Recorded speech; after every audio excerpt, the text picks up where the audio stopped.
Hi, it's Rob here from the Gym. I hope you're well. Welcome to this lifestyle lecture all about EPOC training.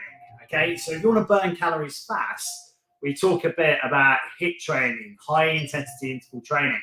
But then there's something else that's really interesting, and I think you're going to hear a lot about it over the next 5 years.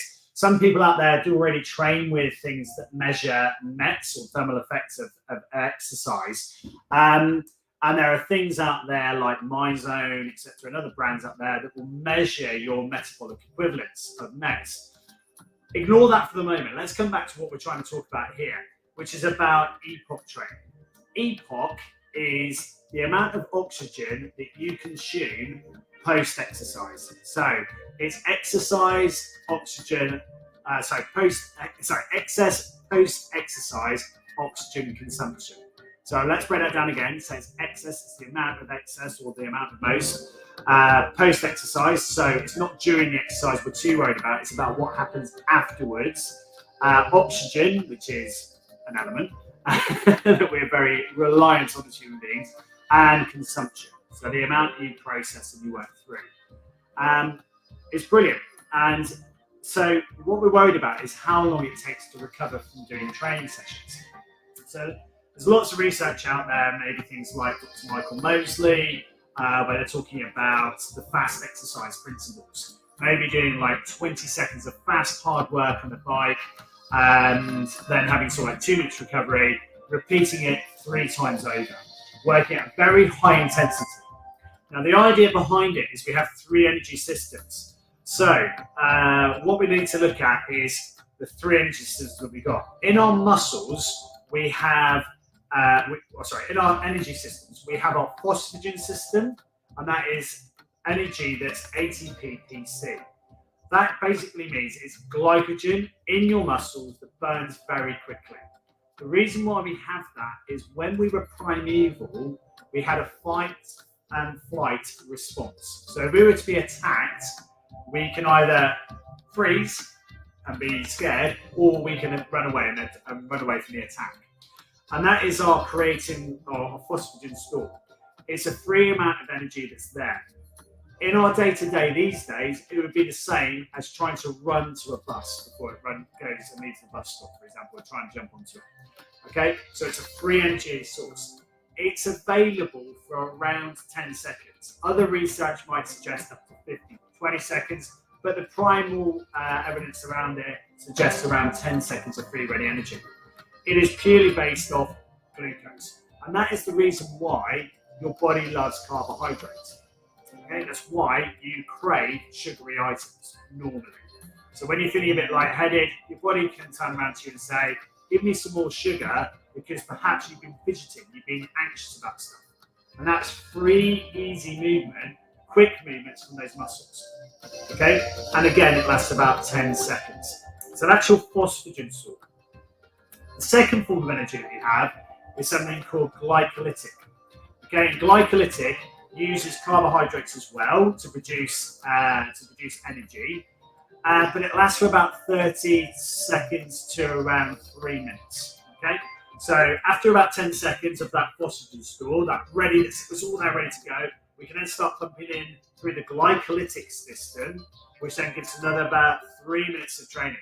And oxygen starts to become a bit more resorbent into this as well, because we're starting to burn up your fuel.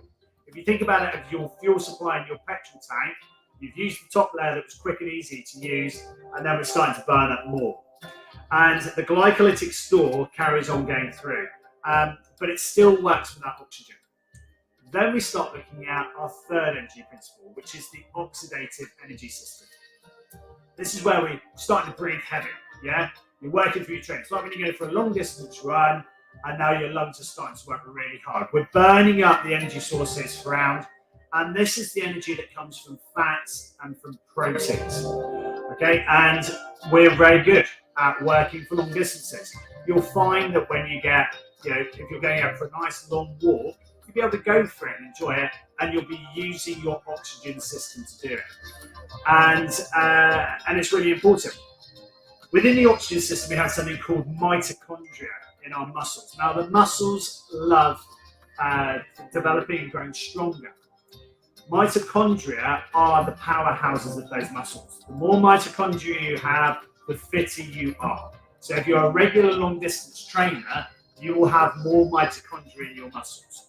And it's really important, if you want to go on a bit of a weight loss journey, to start thinking about how you're going to build those guys up.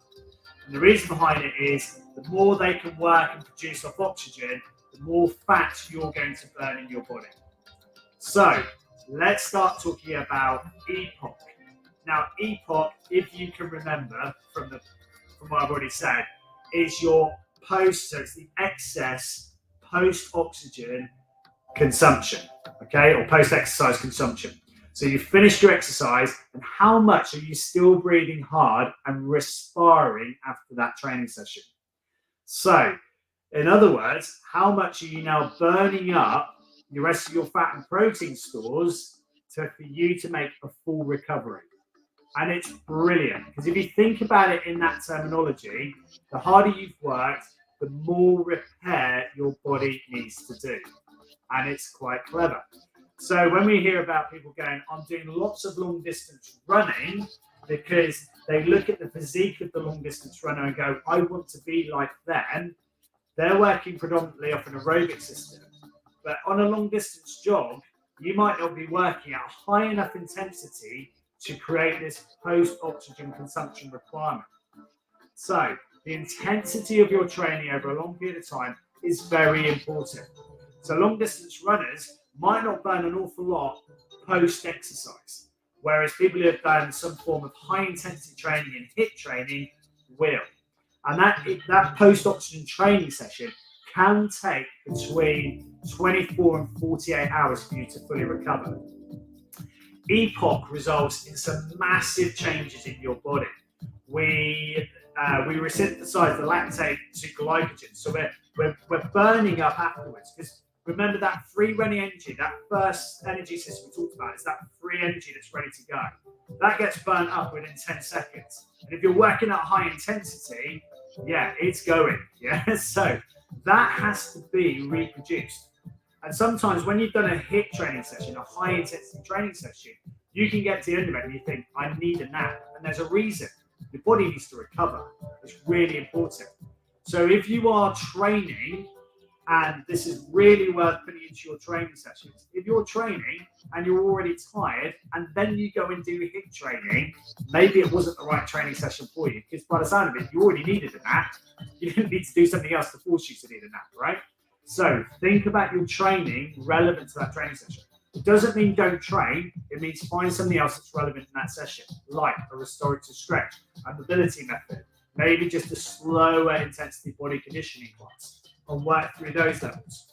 So listen to your body is what emerging here. So EPOC, we've got our resynthesis going on. We've got, obviously, we're breathing hard, so our respiration rate goes up.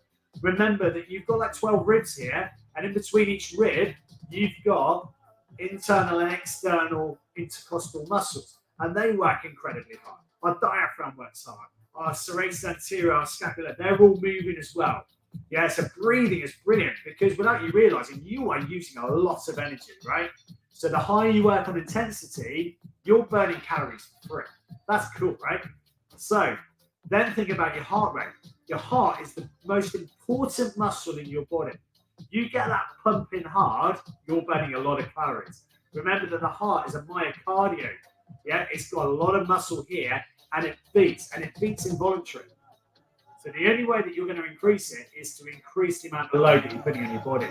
And EPOC does that in abundance, because it's forcing you, you're working hard, your heart rate's got to catch up, because it's got to get the oxygen and nutrient round to it. And it's a beautiful way of training. You get a huge amount of catecholamine release. That's a lot of adrenaline, noradrenaline, norepinephrine. We're starting to feel buzzed about ourselves. So if you wake up and you think, oh, I haven't got it today, I need a coffee, maybe change your attitude and think, actually, I'm going to get up and I'm going to push my body and I'm going to do a bit of EPOC training, maybe a HIIT session. And it doesn't have to be like a half an hour, Rob, I haven't got the time. It could be literally a 10-minute workout. Like maybe it's even like what Dr. Michael Mosley said, like getting onto a bike, working at high intensity for 20 seconds, do that 3 times over in 2-minute intervals. So you can have it done within 7 minutes. and it will give you more stimulant, like in my opinion, like 10 times more stimulant than a caffeine will in the morning. I have a coffee in the morning though, because I like the taste of it. That's up to you. Okay, so yeah, really, really important stuff in that. I'm going to come back with another session on this. So that tells you a bit about EPOC and what it is. That's the science behind it. And I'm going to come back next section with a load of benefits for it, because there's loads more I can talk to you about this. I think it's fantastic. Build it into your training sessions. I hope that's been helpful for you. As always, get on live, hashtag live, get on replay, hashtag replay. And if I can help you get in contact. Got any questions, please get in contact with me. Send me a DM. I'd love to speak to you. Cheers. Thank you very much. Thank you for joining me. Grab your water, hydrate. I'll see you next time. Oh, maybe a bit of a recap, actually. A bit of a recap. So remember that we have 3 energy systems. So we've got our phosphogen system, which is our quick, ready energy. We've got a glycolytic system that lasts 30 to 3 minutes, 30 seconds to 3 minutes. And we've got oxidative system where we're working hard. EPOC, remember, was our excess post-exercise oxygen consumption. Okay, so what we're consuming afterwards, and it's really important. So the final thing is work at intensities, but keep it safe, relevant, and effective for you. Think about your training before you take part in it, and give it that well. Good luck to you. Enjoy your training. Hope you enjoyed it. See you next time. Cheers.